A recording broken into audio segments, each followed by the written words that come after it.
paro para la enseñanza, porque la enseñanza es y más importante, lógicamente, que esta amada tecnología que nos ha permitido el Señor para cumplir en algo el mandamiento que Él da de estar reunidos, de reunirnos como iglesia para entenderle y conocerle. Entonces, mis queridos hermanos, vamos a comenzar también con una palabra de oración.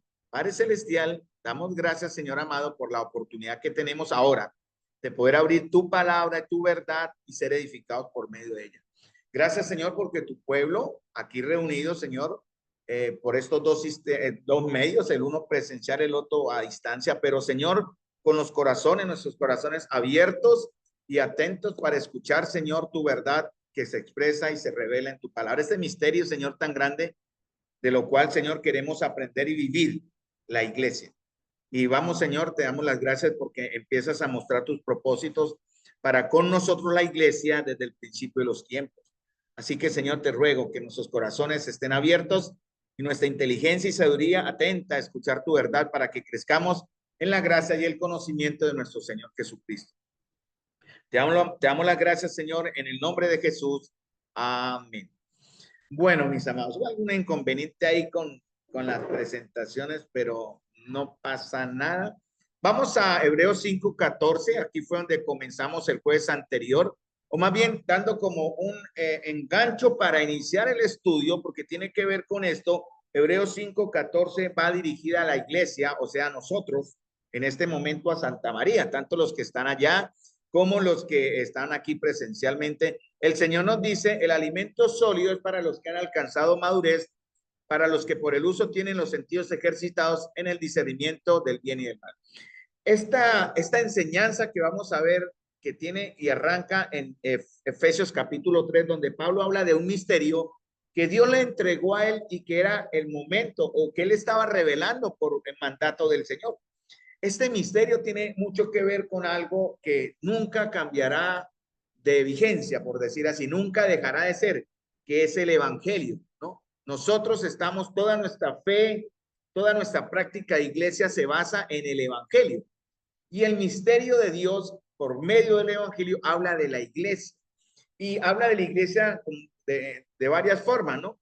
Porque debemos entender, hermanos, yo creo que eso ya está en nuestra primera enseñanza, y ojalá lo podamos comprender y vivenciar. Esa sería la palabra, vivenciarlo, vivirlo. Somos un cuerpo. Y así usted no quiera entenderlo, no quiera aceptarlo, somos un cuerpo, no porque yo lo diga, porque la iglesia lo quiera practicar, sino porque la palabra de Dios lo enseña. Somos un cuerpo. Cada uno de ustedes en un lugar específico del cuerpo, una función muy importante. Nadie está más que nadie, eso ya es escritural, pero estamos aquí para enseñar la función. Vamos a llegar allá después de un momento, después de un tiempo, la función de cada uno en el cuerpo, cuando hablemos de los dones, porque los dones hay que ejercitarlos, hay que ponerlos a funcionar para que la iglesia como un cuerpo funcione, viva y tenga resultados. Vamos a ver eso porque a través del estudio vamos a entender eso también. Entonces, también debemos entender que a través de nuestra relación como un cuerpo, también tenemos una relación con Cristo, que la palabra de Dios enseña que la iglesia es el cuerpo de Cristo. Y también habla de que la iglesia, de otra relación más íntima, y lo considero así, de la iglesia como la esposa de Cristo.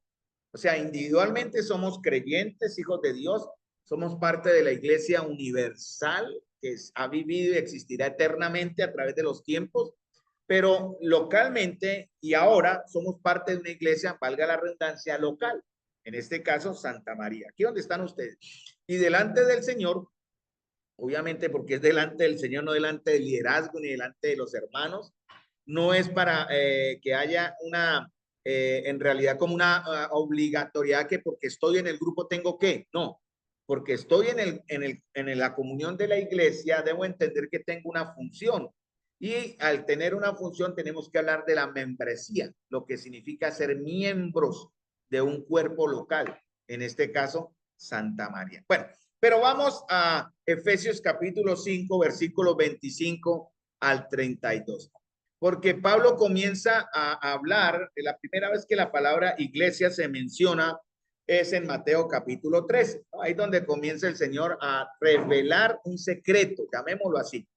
Y después Pablo empieza a desarrollar esa enseñanza y esa doctrina a través de sus epístolas. En la primera epístola donde él habla de la iglesia, en realidad la menciona otra vez es en Primera de Corintios, y comienza a desarrollar, a mostrar los principios que deben regir a los hijos de Dios cuando nos congregamos, nos reunimos y nos manifestamos en un cuerpo local llamado iglesia. Todos tenemos, así usted no lo quiera aceptar, ya por ser hijo de Dios, tiene responsabilidad en un cuerpo local llamado iglesia. Pero el Señor, para enseñarnos el ejemplo, mostrarnos el ejemplo bueno y real, edificante, de que la iglesia es un cuerpo, comienza a mostrarnos un tipo, o sea, con una imagen, un ejemplo. Y en Efesios capítulo 5, versículo 25 al 32 lo dice. Maridos, amad a vuestras mujeres, así como Cristo que amó, tienen el texto, ¿no? Ahí en Efesios, amó a la iglesia y se dio a sí mismo por ella. ¿Para qué? ¿Para qué? Santificarla, ¿qué más? Habiéndola purificado por el lavamiento del agua, por la palabra, a fin de presentarse a sí mismo. Él está hablando de la iglesia, aunque nosotros lo aplicamos al concepto matrimonial también, porque tienes el ejemplo, ¿no? Es el ejemplo humano. Aquí estamos viendo más bien una aplicación espiritual. Entonces el Señor dice, todo eso tiene que ver con la iglesia, dice, santificarla, purificarla, presentársela a sí mismo, dice, una iglesia en toda su gloria, sin que tenga mancha ni arruga ni cosas semejantes, sino que fuera santa e inmaculada. Y ahora sí da una aplicación humana. Así maridos deben también amar a sus mujeres como a sus propios cuerpos. Sigue lo siguiente, dice, el que ama a su mujer a sí mismo se ama, pero nadie aborreció jamás su propio cuerpo, sino que lo sustenta y lo cuida, así como también Cristo a la iglesia. O sea, tiene que aplicarse a Cristo y a la iglesia, porque somos miembros de su cuerpo. Por eso el hombre dejará a su padre y a su madre, se unirá a su mujer y los dos serán una sola carne. Y dice Pablo, una gran verdad que ustedes hoy, hermanos, y nosotros. Y me he involucrado tanto en entender esto que me preocupa no entenderlo como es. Me explico. El Señor está revelando una verdad muy importante a ustedes y a mí. Tenemos que entenderla como es y vivirla como es. Por eso dice, pero grande es este misterio, pero hablo con referencia a Cristo y a la iglesia. Entonces, en este contexto, en la exégesis y en la buena aplicación doctrinal, tenemos que aplicar, valga la redundancia, estos conceptos a la iglesia. Esa es la primera enseñanza. Entonces, así Pablo enseña en Efesios 5 que la relación matrimonial entre Adán y Eva va a prefigurar la relación de Cristo con la iglesia. Por eso él dice, menciona un verso que está en Génesis 1:26. Por eso el hombre dejará a su padre y a su madre, se unirá a su mujer y serán una sola carne. Pero él lo dice con respecto a la iglesia. Voy a estar siempre recalcando palabras para que se queden en nuestras mentes y obviamente en el Señor les va a guiar en sus corazones a entenderlo y a vivirlo. Entonces, el Señor usó un texto, y en el texto y contexto que está en Génesis, la creación de Adán y Eva. Vamos a ir allá para entender de dónde sale este concepto de la iglesia como un cuerpo, para prefigurar, para enseñar de su relación. Entonces, el primer Adán, Romanos 5:14 enseña, Pablo enseña que Adán es un tipo o figura de Cristo. Romanos 5:14 lo dice. No obstante, reinó la muerte desde Adán hasta Moisés, aún en los que pecaron, perdón, aún en los que no pecaron a la manera de la transgresión de Adán, el cual es figura de lo que había de venir. Entonces, la historia, Adán es una historia real, una persona real, no es simbología religiosa o del cristianismo. Algunos quieren minimizar y desvalorizar el concepto de la creación de Dios. Nosotros somos creacionistas, no evolucionistas. Nosotros somos creacionistas, no teístas, evolucionistas, porque algunos han mezclado las dos cosas. Nosotros simplemente somos creacionistas. La palabra dice la creación de Dios como fue y así lo creemos tal como está ahí. Entonces, Adán es un personaje histórico y real que prefigura y nos muestra a Cristo. Por eso vamos a estar muy pendientes de cómo aplicar la enseñanza. Entonces, en 1 Corintios 15:45, Pablo dice que Cristo es llamado el postrer Adán, ¿cierto? Y da un ejemplo, da unas comparaciones. 1 Corintios 15:45. Vamos a comenzar con el concepto de que Dios tiene un propósito. Todo lo que Dios hace, todo lo que Dios forma, todo lo que Dios revela, todo lo que Dios nos enseña es con un propósito. ¿no? Entonces vamos a tratar de entender cuál es el propósito del Señor para nosotros, ¿sí? El Señor no es un Dios de planes B o un Señor que improvisa. Él tiene un plan diseñado en su infinita sabiduría, hermanos, desde mucho antes de que el mundo fuese creado. Y mucho antes de que el mundo fuese creado, Él tenía en su mente crear y formar la iglesia y tipificarla y vivir en ese aspecto, siendo la cabeza Cristo y la iglesia su cuerpo. Eso no fue algo que surgió en la historia de Hechos y que después Pablo algo le pasó y empezó a enseñarte eso. No, él dice en Efesios capítulo 3 que por revelación del mismo Señor, él enseña esto. Y ahora nosotros, por eso digo, yo voy a irme muy despacio porque quiero que ustedes, hermanos, entiendan esta gran verdad. Cada uno de ustedes, hermanos amados, somos, porque yo me incluyo ahí, en los privilegiados del Señor. Eso está en Efesios capítulo 1. Vamos a Efesios capítulo 1, versículo 3, para que me sigan en el texto, en el contexto de lo que estamos también hablando. Efesios capítulo 1, versículo 3, entendiendo de que el Señor tiene un propósito. Y en Efesios capítulo 1, recuerden que Efesios habla de la iglesia. ¿Cómo es la iglesia realmente doctrinal, la iglesia verdaderamente bíblica y la iglesia que va a representar al Señor, que representa al Señor como su cuerpo? Somos nosotros. Yo voy a hablar de Santa María, obviamente, ¿no? No hablaré de los otros grupos, solo como ejemplo, ilustración mencionaré, pero me quiero enfocar en nosotros, solamente en nosotros.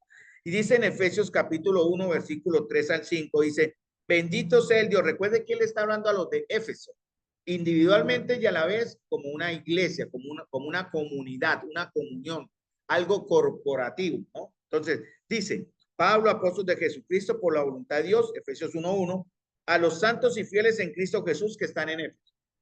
Entonces, el Señor dice a los santos y fieles en Cristo Jesús que están en Santa María. Y Él quiere hablarnos a nosotros directamente. Gracia y paz a vosotros de Dios nuestro Padre y del Señor Jesucristo.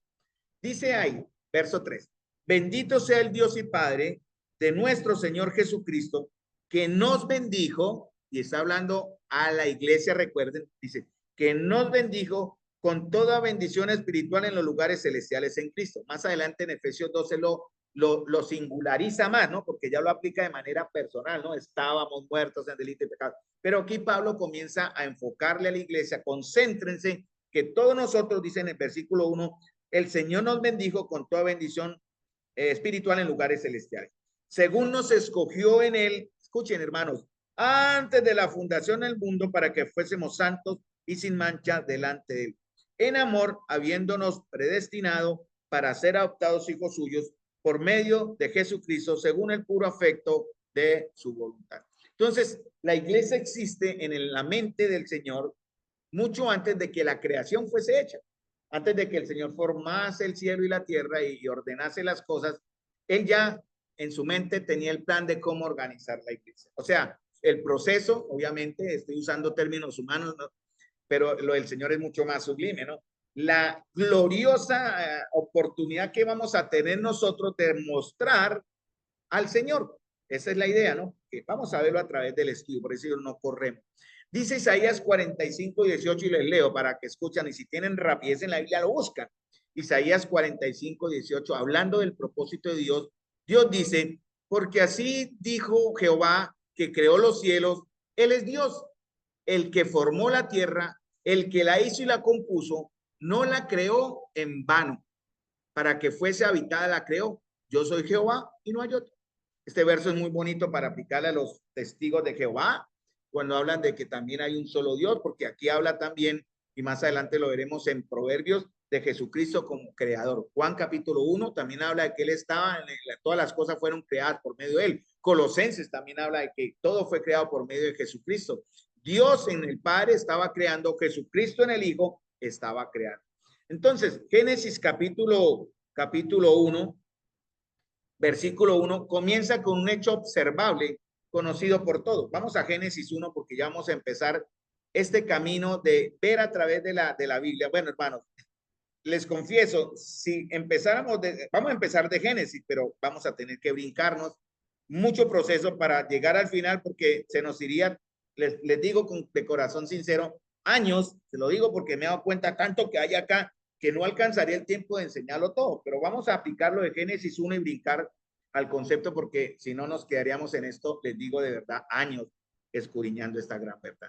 Entonces el Señor dice en Génesis capítulo 1, vamos allí, comienza con el mayor hecho observable, conocido por el hombre, la existencia del universo, los cielos y la tierra. Dice Génesis 1:1, en el principio creó Dios los cielos y la tierra. ¿Qué podemos decir a esto, hermanos? Amén. Dios creó, ¿verdad? ¿Con qué propósito? Y él dice en Isaías 45:18 que creó los cielos, él es Dios, formó la tierra, que la hizo y la compuso y no la creó en vano. O sea, tenía un plan.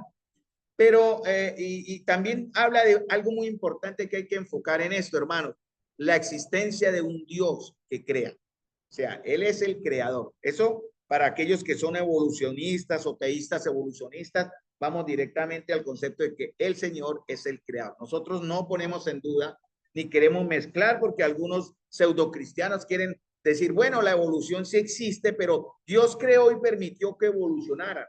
No, hermanos, literalmente en 6 días, no sé si de 24 o 12, como sean, eso no interesa el tiempo, pero eran días marcados como hoy conocemos por la salida del sol y el ocultamiento del sol, una tarde así, donde Dios creó, 6 días literalmente, Él creó cosas.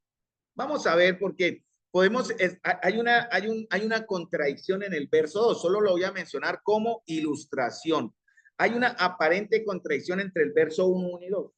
Porque también en el concepto de Dios, cuando hablamos del Señor aplicado al cuerpo de la iglesia, tenemos que entender, mis queridos hermanos, que tenemos, perdón, que estamos relacionados con un Dios de orden, ¿verdad? Entonces, hay una aparente contradicción en el verso 2, ¿sí? Pero debemos verlo a través del concepto que la Escritura muestra en otras partes, que habla del carácter de Dios y sus atributos, como que son santidad, justicia, ¿qué más? Amor, ¿qué otras? Atributos, denme atributos de Dios rápidamente. Soberanía, omnipresencia, ¿verdad? Omnisciencia, todo poder, ¿no? Sus propósitos, su perfección. Y un aspecto que se enseña acá también, y que ya lo conocemos, está en 1 Corintios, es que no tenemos un Dios, o sea, que Dios no es un Dios de confusión, ¿verdad? Sino de paz, es un Dios de orden. Por eso su cuerpo también tiene que estar marcado con el orden, tiene que estar organizado en un orden divino, no en un orden humano. El hombre ritualmente o eclesiásticamente puede colocar un orden, ¿no? Pero no, si no es de acuerdo al concepto de Dios, no vale. Dios tiene un orden. Porque en realidad hay algo que pasó entre el verso 1 y el verso 2, y la tierra estaba desordenada y vacía. ¿Cómo así? Si Dios es un Dios de orden, Dios es un Dios que hace las cosas correctas, no crea las cosas en desorden, pero dice que la tierra está en desorden y vacía. ¿Qué pudo pasar acá? Solo lo menciono para que vayan ustedes también aprendiendo. Algunos, yo me inclino más por esta, otros pueden creerlo lo contrario, pero mi concepto personal es que, aunque no está escrito aquí en Génesis, pero sí está manifestado en Isaías y en Ezequiel, creo que es Ezequiel el otro, si no me equivoco, que hubo una rebelión en los cielos. Entre el verso 1 y el verso 2 hubo una rebelión en los cielos. ¿Se acuerdan de quién es la rebelión? ¿No? Querubín, grande y protector, ¿verdad? Y arrasó tras sí la tercera parte de la creación de los hijos de Dios, como la escritura también menciona, porque los ángeles son llamados hijos de Dios. Eso está en los Salmos y está en Job. Entonces, algunos quieren dar otras explicaciones. Yo me inclino a creer esta. Un desorden entre el capítulo 1 y el capítulo 2. ¿Quién ganó? En realidad, por dar el término ganancia. ¿Quién triunfó? ¿Quién triunfó entre el desorden entre el orden del verso 1 y el desorden del 2? ¿Quién triunfó? Dios, no tengan duda, siempre será Dios. Algunos han querido poner al Señor, y he visto imágenes de un mano a mano entre Jesús y el demonio, ¿no? Como un tira. No, jamás. Antes Dios creó a Satanás. Satanás nunca puede equipararse. Él sí lideró una rebelión y formó un caos. Por eso fue necesario que el Señor se involucrara nuevamente en ordenar las cosas. Y por eso comienza en el verso 2, la segunda parte, el Espíritu de Dios se movía sobre la faz de las aguas y dijo Dios sea la luz, y fue la luz. Y ahí comienza un proceso de creación y de orden, porque él ya los había creado. Hubo una rebelión, un desorden completo, Satanás nunca ganará, se llevó la tercera parte de los ángeles que se han convertido en ¿qué? ¿Cómo se llaman ahora esos ángeles? Demonios, ¿no? Demonios. Y que el resto como los ángeles buenos o los ángeles de Dios. A los rebeldes se les llama demonios. Dice en Job 34:13, ¿quién visitó por él la tierra y quién puso en orden todo el mundo? Dice Job.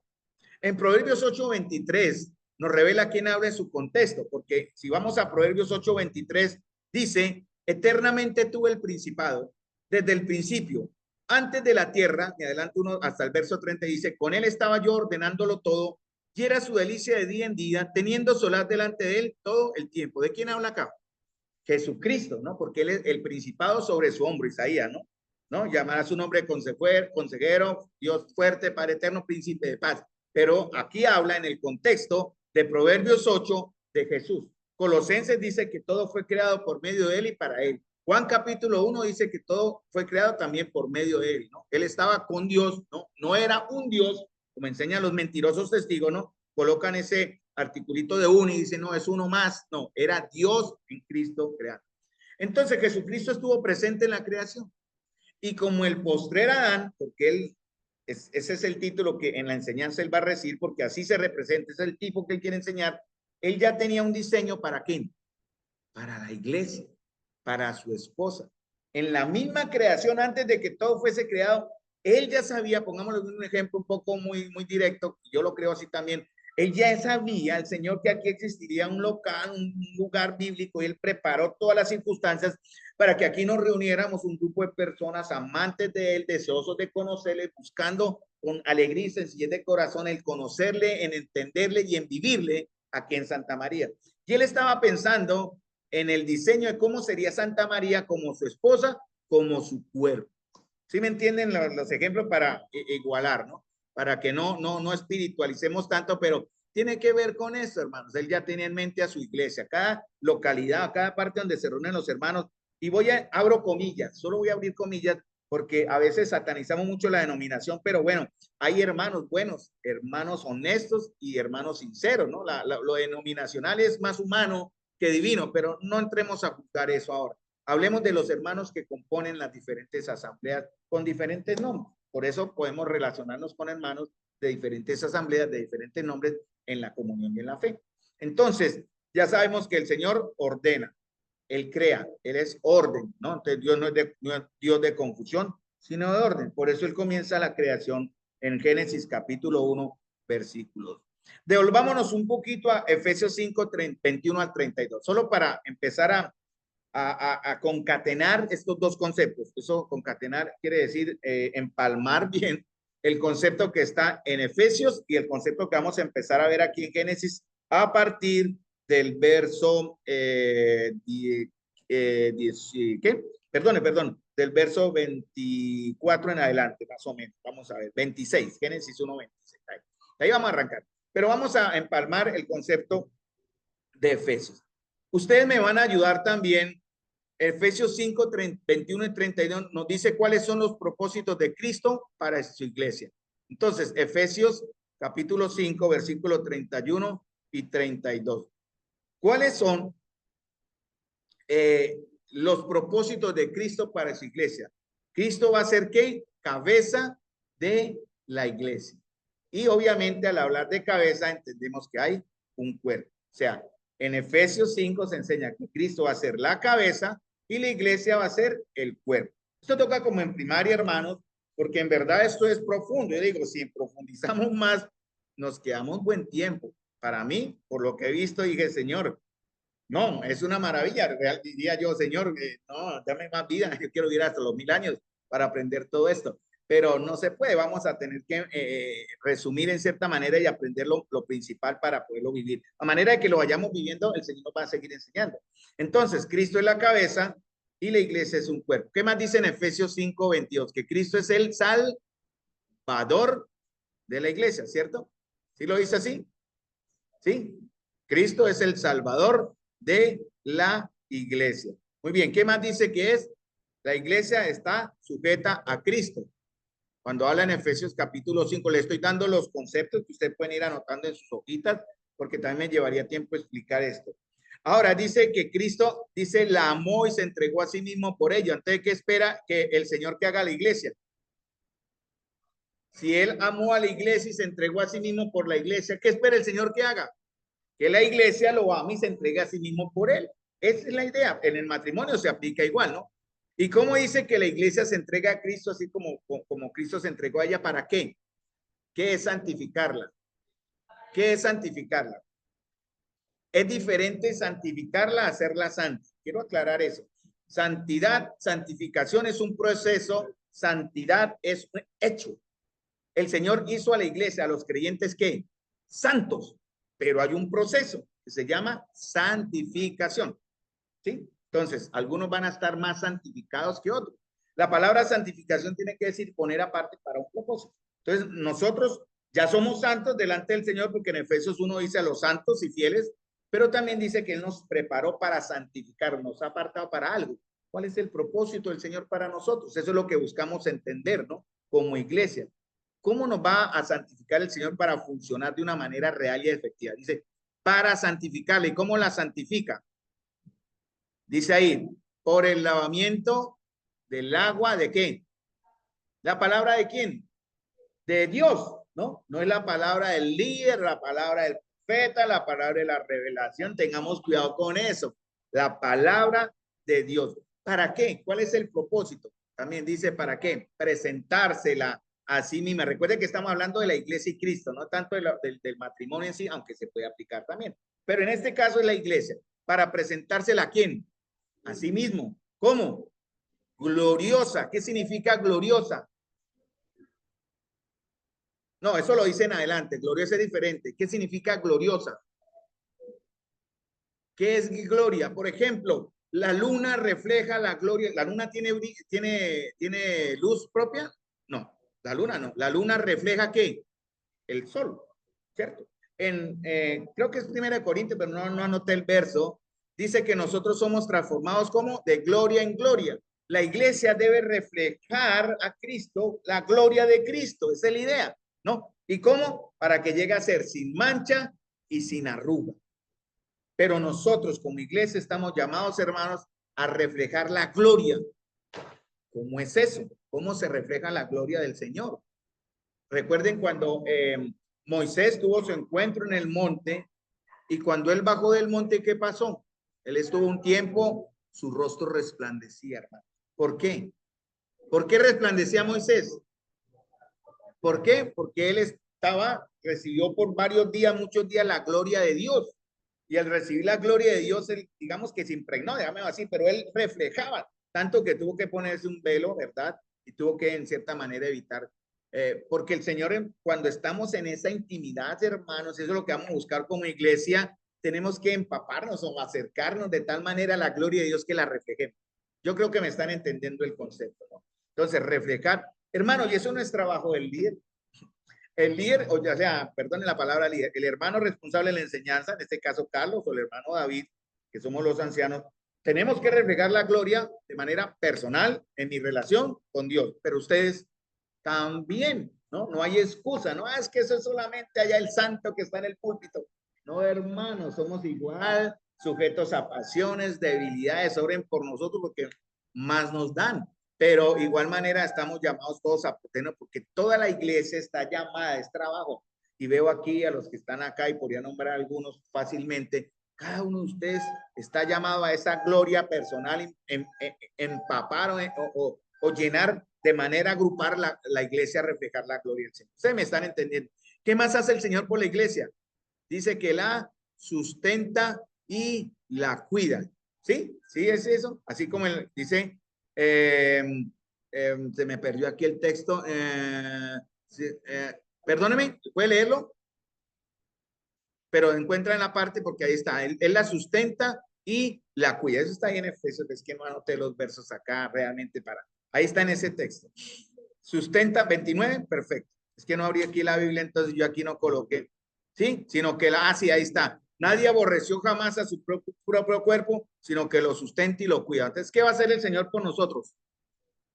Primero, ¿qué va a hacer el Señor por nosotros? No, aquí está en la lectura. El que ama a su mujer a sí mismo se ama porque nadie aborreció jamás su propio cuerpo. ¿Qué va a hacer el Señor por nosotros? Amarnos, no aborrecernos. Y si nos va a, perdón, si no nos va a aborrecer, ¿qué va a hacer? Nos va a sustentar y cuidar. ¿Qué significa sustentar? sustentar y cuidar, parecen similares, ¿no? Sustentar. No, no, por ejemplo, yo sustento a mi esposa, yo le proveo, yo ahorita darle qué, sí, alimento, ¿no? Sustento. Yo ahorita la sustenté con una empanada. Le compramos a la vecina y yo la sustenté con una empanada. Pero cuando dice cuidar, tiene protección, muy bien, protección, alimento, protección. ¿Y eso dónde está? ¿Dónde está el sustento y el cuidado del Señor? Miren, hermanos, lo que ustedes tienen en sus manos, en la palabra. Y vamos a ver cuando veamos la gloria de Dios. ¿No? Eso nos como enseñan algunos que por ahí en enlace, yo dejé de ver enlace hace muchos años, pero lo menciones anecdóticamente, ¿no? Noches de gloria, ¿verdad? Parecería que esa fuera la única noche de gloria porque el resto no. La gloria tiene que mostrarse continuamente. Mire, hermanos, y comienzo aquí, por ejemplo, podría mencionar a Marisol que está aquí a mi derecha y Paula que está aquí, y Sofita, y Zaida, y Marta, y Elena, y Nelson, y sucesivamente aquí. Cada uno de nosotros tenemos la responsabilidad. Ustedes, hermanos, tienen ese gran trabajo, gran privilegio de reflejar individualmente y a la vez, estoy usando los términos que se me vienen para dar la idea de contagiar a la iglesia y toda la iglesia mostrar más gloria, ¿entienden, no? Por ejemplo, si yo pongo un bombillito acá, va a alumbrar una parte del local, pero si pongo 10 bombillos, va a alumbrar más, ¿sí o no? Entonces, si yo apago las luces aquí y todo esto, vamos a quedar a oscura, pero prendemos todas las luces, va a haber más luz. Esa es la idea. Entonces, hermanos, eso es lo que pasa con Efesios capítulo 5. Por eso vamos a eso para entender de qué manera vamos a ver Génesis capítulo 1. Yo siempre preparo mi estudio en 1200 palabras. 1200 palabras significan 10 a 12 minutos de hablar, de leer. Si yo me pusiera a leer, serían 10 minutos de lectura, pero ya se me acabó el tiempo y no he hecho ni las 1200 palabras. Pero yo creo que es el Señor el que nos está guiando porque, como puse al principio de la invitación, Dios no nos pide que no tenemos que correr, ¿no? Eso no sería malo ir despacio. Pecado sería no movernos, ¿no? Saber y no. El que sabe hacer lo bueno y no lo hace es pecado. En esos minutos que nos quedan, vamos a Génesis 1:26. Porque fuimos creados para reflejar a Dios. Ese es el concepto. Romanos capítulo 1, y vayan ustedes a Hechos mientras yo les leo Romanos capítulo 1. Dice el Señor por medio de Pablo, dice capítulo 1, versículo 18 al 20, pero voy a leer el 20, dice, porque las cosas invisibles de él, su eterno poder y deidad se hacen claramente visibles desde la creación, allá vamos, ¿no? Del mundo, siendo entendida por medio de las cosas, de modo que no, de las cosas hechas, perdón, de modo que no tienen excusa. Entonces, todo el poder y deidad del Señor se harán visibles en la creación que vamos a entender ahora de Génesis. ¿Sí me entienden en la aplicación, no? Dice, pero hay una advertencia.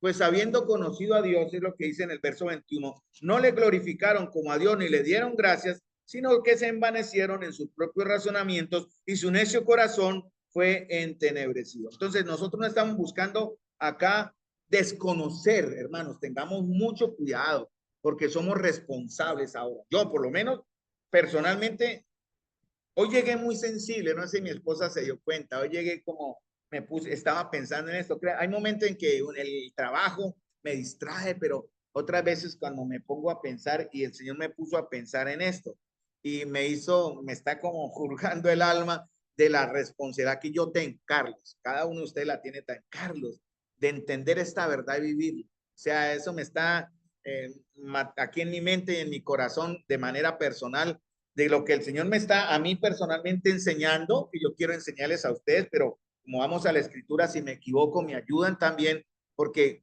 bueno, hay conceptos que pueden de pronto prestarse a supuesta de pronto otra interpretación, pero yo estoy aplicándolo al concepto de la iglesia como un cuerpo. Entonces, eso es lo que tengo en mi mente. ¿Cómo logro que la comunión en la que vivo viva eso? Vivamos como un cuerpo, ¿sí? Entonces, cuando los hermanos no reaccionan, eso es triste. Por ejemplo, cuando los hermanos o las hermanas no reaccionan a la enseñanza o no reaccionan, no se consagran, no son fieles y bueno, muchas cosas. Yo puedo usar muchos adjetivos, ¿cierto? Para hablar de nuestra función de iglesia, eso genera una tristeza, porque en cierta manera yo lo pienso, no sé, hoy estoy fracasando en esto, yo no estoy llamado para esto. Pero algo que el Señor me va a enseñar, yo sé que ya no llegamos allá, pero el Señor enseña que tranquilo, mi hijo, me dijo, yo soy el que da el crecimiento, usted haga su parte, yo haré en el corazón de ellos. Y si ellos no quieren hacer caso, lo digo de una manera como el Señor medio me habló, tranquilo, yo a los fieles de la tierra pondré mis ojos allí, yo los pondré aparte y los otros no. Así en cierta manera, y no estoy diciendo revelación ni sueño ni nada de esa. Fue como el Señor calmó la tormenta que había en mi. Tranquilo, Carlos, usted haga su labor. Por eso dice en 1 Corintios 15:58 que debemos crecer en la obra del Señor siempre sabiendo que nuestro trabajo en Él no es en vano. Entonces, los que tocan, los que en la alabanza, los que aplican a damitas, los caballeros que están aprendiendo, las jovencitas que están recibiendo, todo, hay muchos trabajos en la iglesia, debe estar sumado todo para crecer. ¿A qué? Como dice Génesis 1:26 al 31, 26, 28 y 31. Voy a robarle 5 minuticos para terminar la idea, porque tiene que ver con reflejar, como un espejo. Nosotros reflejamos, la luna refleja el sol. Mi esposa, ¿quién refleja? Mi esposa, ¿quién debe reflejar? A mí. A mí. Pero yo, ¿a quién debo reflejar? Ay, Señor, hermano. Eso es lo tremendo, porque si yo no cumplo esa tarea de reflejar a Dios, ¿ella quién va a reflejar? Es tremendo. Bueno, Génesis 1:26. Dice, y dijo Dios, hagamos al hombre. ¿En qué día fue? ¿Se acuerdan? Sexto. ¿Por qué en el sexto? Porque dejó lo mejor para lo último. Porque él dijo, es bueno en gran manera. ¿Y qué pasó el siguiente día? Descansó. Porque él hizo lo mejor a lo último. Y no fue que, ¿ahora qué hago? Dijo Dios. Ya creé sol, luna, naturaleza, animales. ¿Y ahora qué hago? No, el Señor ya sabía.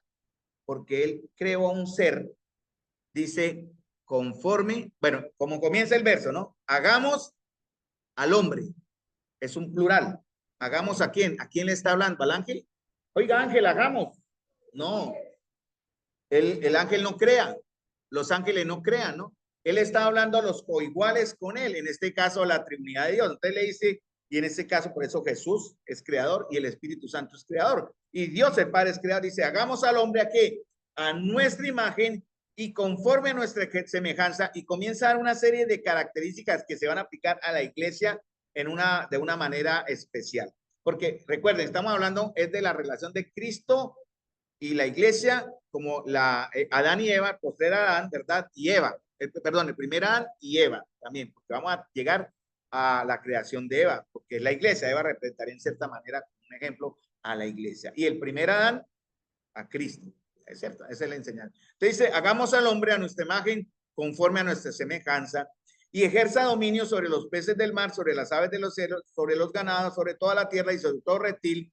Creó Dios, pues Dios al hombre a imagen suya. A imagen de Dios lo creó, varón y hembra los creó. Él creó a la mujer a imagen de Dios.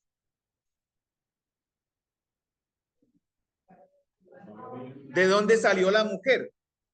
De la costilla. Entonces, en realidad, Dios creó a la mujer a imagen del hombre, pero el hombre, como refleja a Dios, ahí está concatenado todo. Pero cuando habla que hay imagen suya, no es imagen física, ¿no? Porque Dios es espíritu. Entonces, tiene que ser una imagen espiritual, ¿no? Del alma. Vamos a ver eso también con calmita. Y algo más que dice el Señor de antemano, ¿qué? Y los bendijo Dios y les dijo, sean fecundos, multiplíquense, llenen la tierra, sojúzguenla, ejercen dominio. Y ahí comienza la historia, hermanos, en estos 2 minutos que quedaron. Todo lo que existe fue creado en los primeros 5 días de la creación, valga la redundancia. Luego Dios creó al hombre y a la mujer, a su imagen y semejanza. Por eso dice, hagamos al hombre a nuestra imagen, conforme a nuestra semejanza. La palabra hagamos invita a crear, ¿sí? Que es un atributo de Dios, solo Dios crea. Él no está invitando a otros seres a crear. Entonces, este hagamos revela, ya lo hablamos, un indicio de la preexistencia. La palabra, ¿en qué versículo aparece la palabra Trinidad? En la Biblia, ¿me recuerdan? ¿Me hace el favor? La palabra Trinidad.